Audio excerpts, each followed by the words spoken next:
नाज़रीन, आदिलपुर में पुलिस की ज़्यादतियुनि ख़िलाफ़ पीरसन एहतजाज कंदे इंसाफ़ जो मुतालबो कयो आहे। अनामाले सारिसुता आमजद कलवर जी ही रिपोर्ट।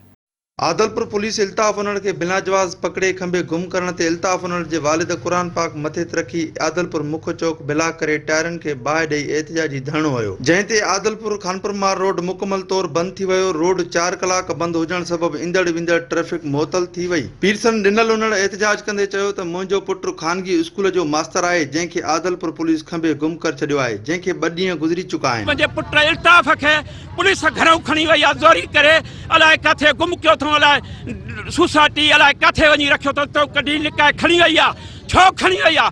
असां खां पुलिस घुरे पई पैसा, असांखे ॾे 50,000 त छोकिरो मां छॾाए राति 10 बजे। असां ॾिनोसीं जवाबु, असां न चोरनि जा भाई आहियूं, असां न जुआगर। इन ते छोकिरो मुंहिंजो लिकाए छॾियो अथऊं।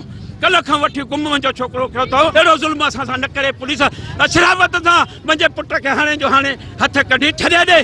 अच्छा वो भी जो ॾोहदार असां ॾंड भरे ॾींदासीं। पुलिस वारा ॿधिया राति 10 वॻे राति पाण क़ुरान खणी वियोसीं, नियाणियूं काए वियोसीं। बाबा ॻाल्हि ॿुधो, असांजे पुट खे छॾियो बेकसूर, असां न चोरनि जा भाई आहियूं। सही आदलपुर खे ख़बर आहे। इन पुलिस वारा कीअं ॻाल्हि कई, पुलिस वारा 50,000 न घुरियो, 50,000 न ॾिनोसीं, ॿधे हिकु जॻह रखे बि कान थो पियो। कंहिं कहिड़ी चौक ते रखेसि, कंहिं कहिड़ी चौक ते रखेसि, हिकु जॻह रखे कान थो पियो। होॾां धरणो ख़त्म करण लाइ SHO गुलाम मुस्तफ़ा मीरानी उन्नड़ बिरादरी जे माण्हुनि वटि पहुतो, जिते उन्नड़ बिरादरी जे माण्हुनि पारां मुतालबो कयो वियो त गिरफ़्तार थियल इल्ताफ़ उन्हनि खे आज़ादु कयो वञे त पोइ एहतजाजी धरणो ख़त्म कयो वेंदो। SHO आदलपुर इहो मुतालबो न मञियो ऐं वापसि हलियो वियो ऐं केतिरनि ई कलाकनि ताईं धरणो जारी रहियो, जंहिंखां पोइ DSP घोटकी पुलिस जी वॾी नफ़री सां एहतजाज कंदड़नि ते लाठी चार्ज करे उन्नड़ बिरादरी जो लॻल धरणो ख़त्म कराए छॾियो। DSP घोटकी मीडिया सां ॻाल्हाईंदे चयो त रोड खोलाइण खां पोइ उन्नड़ बिरादरी जूं ॻाल्हियूं ॿुधियूं आहिनि, उन्हनि जो जेको जाइज़ मसइलो हूंदो असीं हल कंदासीं। तक़रीबन 2 कलाकनि खां वठी रोड ब्लॉक हो ऐं जेको आहे सो हिकिड़ी मामूली ॻाल्हि त रोड खे ब्लॉक कयो। 2 कलाकनि खां वठी असां हुनखे परे कयो। SHO सां ॻाल्हायो,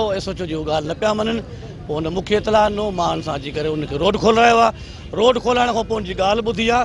हाणे हुनजो जेको बि जाइज़ मसइलो हूंदो असां हल कंदासीं। कैमरामैन फरमान कलवड़ सां गॾु अमजद कलवड़, मेरान TV, आदलपुर।